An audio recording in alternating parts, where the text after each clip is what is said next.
ইসলামের সাথে গণতন্ত্রের সাদৃশ্যপূর্ণ অনেকগুলি ধারা রয়েছে। তার মধ্যে প্রথম ধারাটি হচ্ছে সরকার হবে জনগণের।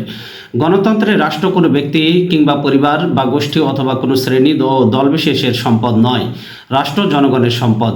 রাষ্ট্রের যে কোনো নাগরিক নিজের সামর্থ্য ও যোগ্যতা অনুযায়ী সরকারে অংশগ্রহণ করতে পারবে। ইসলামেও রাষ্ট্র কারো নিজস্ব সম্পদ নয়। ব্যক্তিতন্ত্র, স্বৈরতন্ত্র, অভিজাততন্ত্র, ধনিকতন্ত্র, রাজতন্ত্রের কোনো সুযোগ ইসলামে নেই। এমনকি ধর্মের নামে কোনো গোষ্ঠী বা ব্যক্তিবিশেষের রাষ্ট্র শাসনের অধিকারও ইসলামে স্বীকৃত নয়। রসুল সাল্লাল্লাহু আলাইহি ওয়াসাল্লাম নিজের পরিবার বা গোষ্ঠীর কারো জন্য খেলাফতের ওসিয়ত তিনি করে যাননি। বরং আমরা কোনো কোনো রেওয়ায়ত থেকে এই কথাও জানতে পারি যে সাইয়েদনা আলী রাদিয়াল্লাহু তাআলা আনহু এর আশঙ্কা ছিল, যদি রসুল সাল্লাল্লাহু আলাইহি ওয়াসাল্লামকে খেলাফতের ব্যাপারে জিজ্ঞাসা করা হয়, তাহলে আলী রাদিয়াল্লাহু তাআলা আনহুর ব্যাপারে তিনি না সূচক উত্তর দেবেন। তাই হযরত আব্দুল্লাহ ইবনে আব্বাস রাদিয়াল্লাহু তাআলা আনহু একবার একান্তই তার নিকটে নিবেদন পেশ করেছিলেন, অনুরোধ জানিয়েছিলেন রসুল সাল্লাল্লাহু আলাইহি ওয়াসাল্লাম তার পরবর্তী খলিফা কে হবে সেটি যেন তিনি উম্মতকে জানিয়ে দেন। এ প্রসঙ্গে তাদের জানার আগ্রহ বা কৌতূহল ছিল।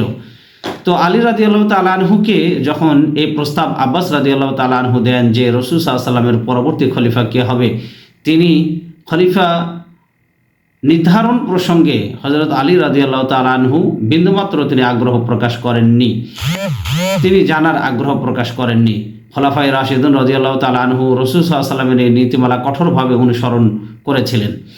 খোলাফায়ে রাশিদুনদের মধ্যে কারো নির্বাচনে আত্মীয়তা কিংবা বংশমর্যাদা কিছুই তাদের সামনে ফ্যাক্টর হয়ে দেখা দিতে পারেনি।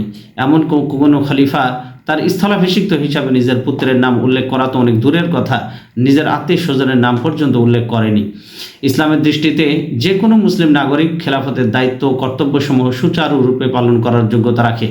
এখানে বংশ কোনো ব্যাপার নয়। সে যে বংশেরই হোক না কেন, সে সাদা হোক, কালো হোক, অথবা সে অন্য কোনো বর্ণের হোক না কেন, তাকে খেলাফতের জন্য নির্বাচিত করা হবে।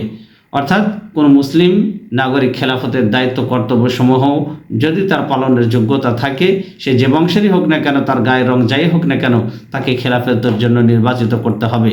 রাসূল সাল্লাল্লাহু আলাইহি ওয়াসাল্লাম বিদায় হজের ঐতিহাসিক ভাষণে তিনি উপস্থিত এবং অনাগত ভবিষ্যতের সকল মানুষকে লক্ষ্য করে বলেছেন, ইয়া আইয়ুহান নাস, হে মানব মণ্ডলী, ইত্তাকুল্লাহ, আল্লাহকে ভয় করো।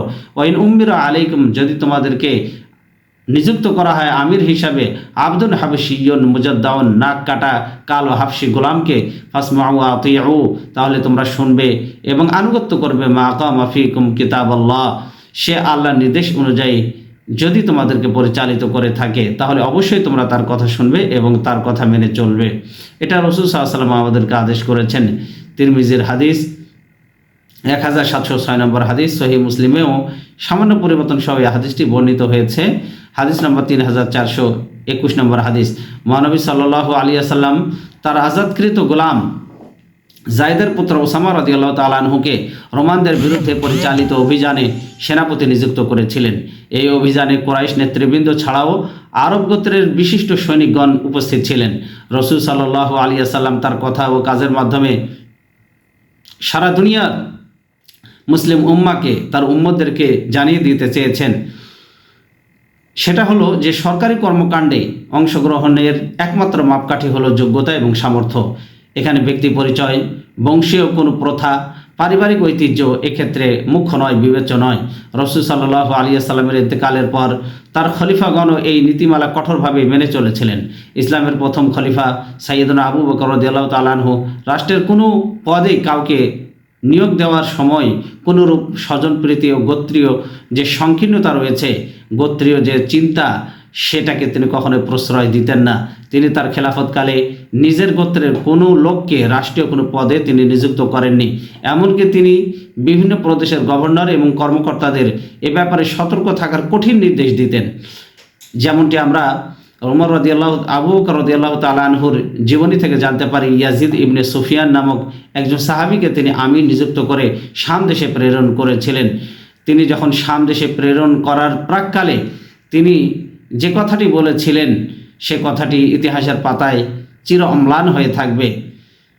ইয়াজিদ ইবনে আবু সুফিয়ান, যাকে শামের গভর্নর করে পাঠানো হচ্ছে, এই প্রেরণের সময় আবু বকর রাদিয়াল্লাহু তাআলা আনহু তাকে লক্ষ্য করে বললেন, ইয়া যায়েদ ইন্না লাকা কারাবাতান, হে ইয়াজিদ, ইয়া ইয়াজিদ, হে ইয়াজিদ, ইন্নালাকা কারাবাতান, সেখানে তোমার অনেক আত্মীয় স্বজন রয়েছে। আসাইতা আন তুসিরাহুম বিল ইমারাতি, তুমি তাদেরকে বিভিন্ন পদে নিয়োগের ক্ষেত্রে অগ্রাধিকার প্রদান করবে। ওয়াযালিকা আকবারু মা খাফা আলাইকা, তোমার ব্যাপারে আমি এটা সবচেয়ে বেশি আশঙ্কা করছি, ভয় করছি।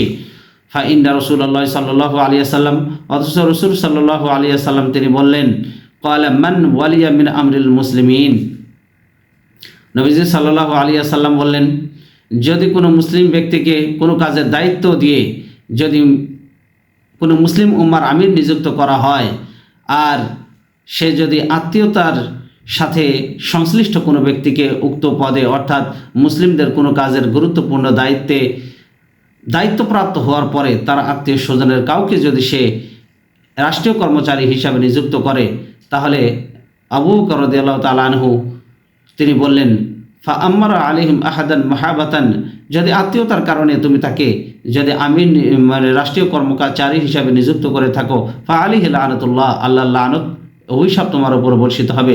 লা ইয়াকবালুল্লাহু মিনহু সারফান ওয়ালা আদলা হাত্তা ইউদখিলাহু জাহান্নাম, আল্লাহর পক্ষ থেকে কোনরূপ ফিদিয়া এবং বদলা গ্রহণ করা হবে না, এমনকি হাত্তা ইউদখিলাহু জাহান্নাম, তাকে জাহান্নামে আল্লাহ সুবহানাহু ওয়া তাআলা দাখিল করবেন।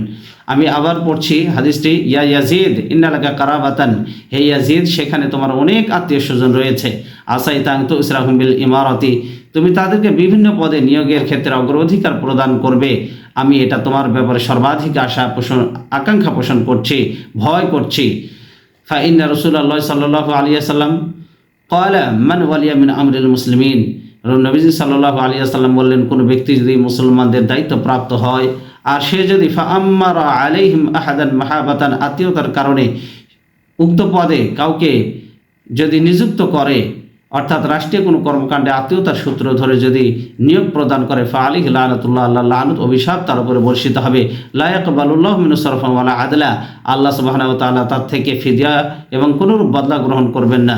হাত্তা ইউদখিলাহু জাহান্নাম, এমনকি সে জাহান্নামের আগুনে আল্লাহ তাকে প্রবেশ করাবেন, দাখিল করাবেন। এটা মুসনাদ আল আহমদের হাদিস নম্বর 21।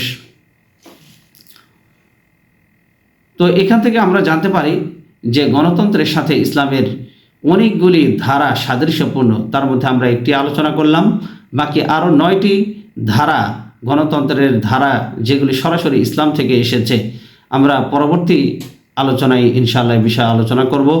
আল্লাহ পাক আমাদেরকে এই কথাগুলি শোনার এবং আমল করার তৌফিক দান করুন।